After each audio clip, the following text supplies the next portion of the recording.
नमस्कार, जय हिंद। आज उज्जवल भारत के इस नए एपिसोड में मैं आपका हार्दिक अभिनंदन एवं स्वागत करता हूं। मैंने दोस्तों 2 दिन पहले पिछले एपिसोड में आपको कांग्रेस और ख़ास तौर से श्री राहुल गांधी जी के बारे में बात किया था कि एक ही व्यक्ति हैं भारतीय जनता पार्टी के हीरो, वो हैं श्री राहुल गांधी जी। मुझे ऐसा लगता है कि भारतीय जनता पार्टी वाले चाहते हैं कि श्री राहुल गांधी जी कुछ बोलें या उनकी पार्टी कुछ बोले, खास तौर से श्री राहुल गांधी जी बोलें और इनका फ़ायदा हो। मैंने पिछली बार भी कहा था, बार बार मैं कह रहा हूँ कि राहुल गांधी जी का बोलने का इंतज़ार प्रधानमंत्री मोदी जी भी करते रहते हैं और देखिए वही हुआ। प्रधानमंत्री जी चाइना में थे, कांग्रेस और तेजस्वी यादव जी का एक मंच सजा हुआ था। उस मंच पे ये लोग तो नहीं थे, लेकिन फिर भी उस मंच से प्रधानमंत्री मोदी जी की माँ को, मरहूम माँ मतलब स्वर्गवासी माँ को, किसी ने A to Z एक बंदे ने गाली दे दिया।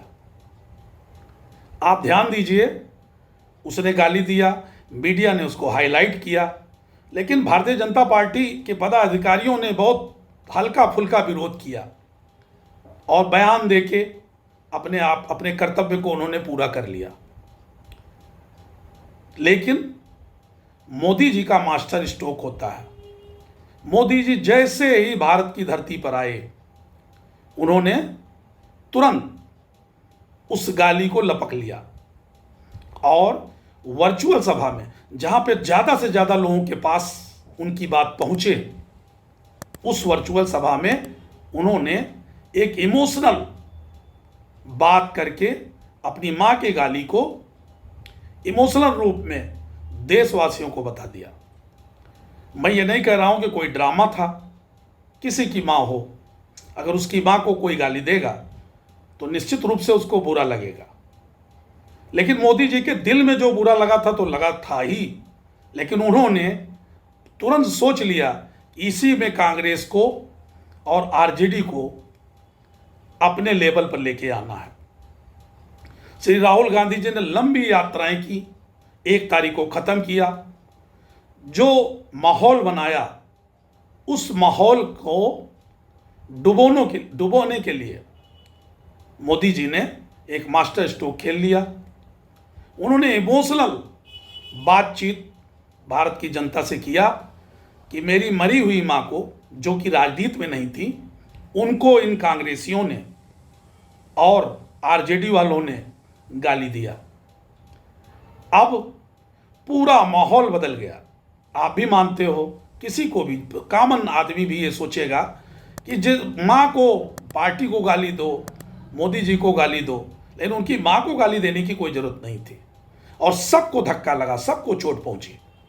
जिसने ध्यान नहीं भी दिया था, जब मोदी जी ने उसको इमोशनल करके बताया तो लोगों का गुस्सा जबान पे आया, सभी लोगों ने रिएक्शन दिया। और जो 14 दिन की यात्रा श्री राहुल गांधी जी ने बनाया था, वोट चोर गद्दी छोड़, वो सब धरा का धरा रह गया। और आज आपको पता है, मोदी जी ने उसको हाईलाइट करके, प्रधानमंत्री जी ने हाईलाइट करके आज पटना बंद यानी बिहार बंद का आयोजन करा दिया, जो कि पदाधिकारियों ने सोचा नहीं था, लेकिन प्रधानमंत्री जी जैसे आए उन्होंने उसको लागू करा दिया और आज अच्छा खासा बिहार में ये मामला हाईलाइट हो गया, पिछला मामला दब गया। यही मोदी जी चाहते हैं कि राहुल गांधी जी या राहुल गांधी जी की पार्टी कुछ गलती करे और इनको मौका मिले। अब आप ध्यान दीजिएगा, ये जितनी भी सभाएं होंगी बिहार में, जब तक चुनाव नहीं हो जाएगा तब तक ये कार्ड, ये इमोशनल कार्ड प्रधानमंत्री जी बोलते रहेंगे और जनता को समझाते रहेंगे और जनता इसको वोट में परिवर्तित करने का प्रयास करेगी। आप ध्यान दीजिए, SCR की मुद्दे पर जो वोट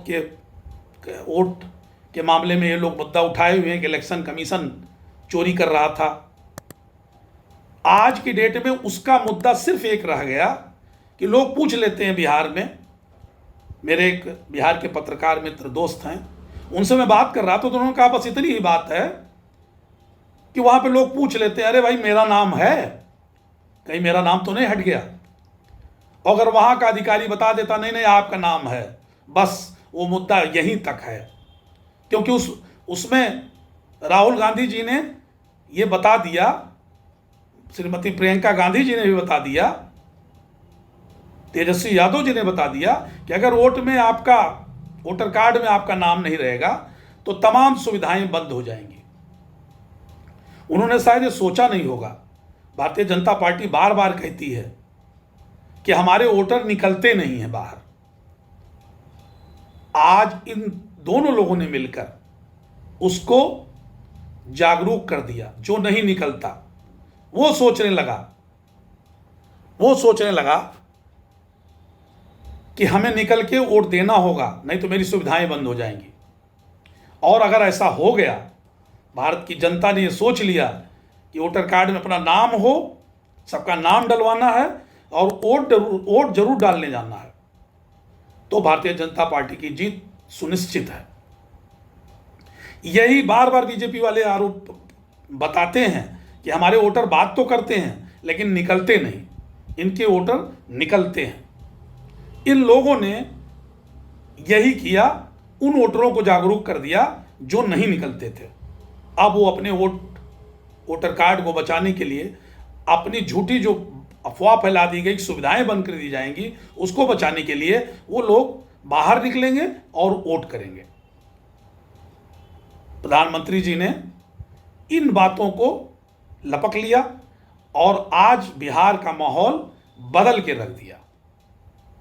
मैंने पहले भी कहा था, श्री राहुल गांधी जी, तेजस्वी यादव जी को कभी आज तक उन्होंने नहीं कहा कि ये हमारे मुख्यमंत्री के कैंडिडेट हैं।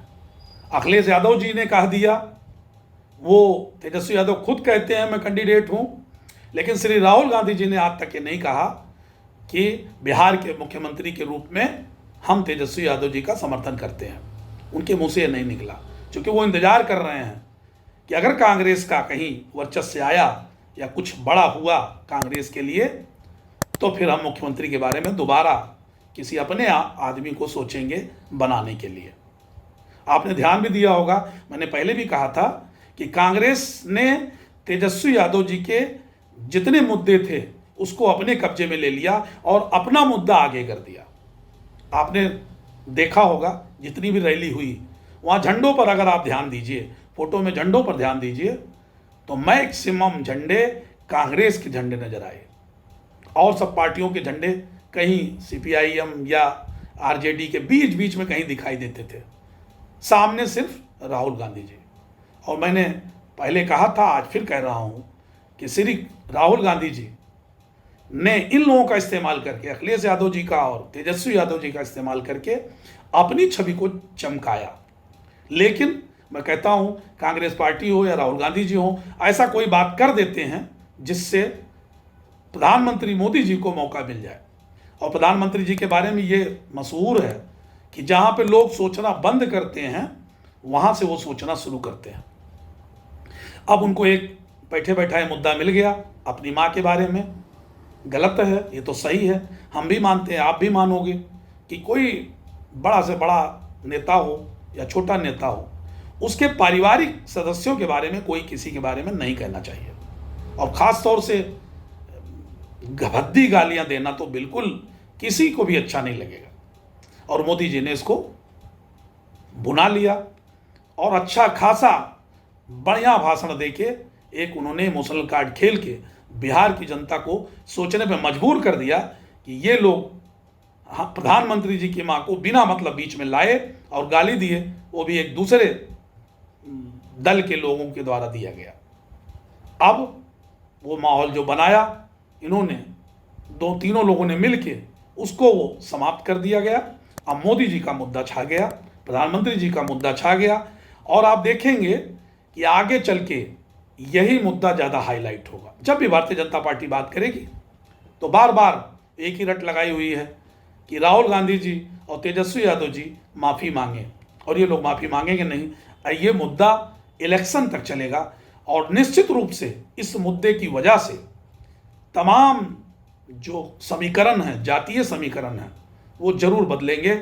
मुझे ऐसा लगता है, आगे आपके सामने आएगा, आप देखेंगे। मैं फिर एक बार कहूँगा कि श्री राहुल गांधी जी के रास्ते में जो भी आएगा और जब भी वो बोलेंगे तो उसमें सिर्फ भारतीय जनता पार्टी का फायदा होगा और भारतीय मोदी जी का फायदा होगा। आगे आपके सामने मैं तमाम बातें लेकर आता रहूँगा। इलेक्शन के समय तक आप लोग अपनी राय जरूर दें, पक्ष या विपक्ष में जो राय आपको लगे उसको दीजिए। मैंने फिर, मेरे एक साथी ने इसमें कमेंट किया था कि मैं इस पार्टी का हूँ, ऐसा कुछ नहीं है। मुझे जो लगता है मैंने वो अपना बात बता दिया। आपको जो लगे वो आप जरूर राय दें, मैं उस पर विचार करूँगा और आपकी बात को जरूर रखूँगा। जय हिंद। मिलते हैं फिर अगले एपिसोड में, तब तक के लिए नमस्कार।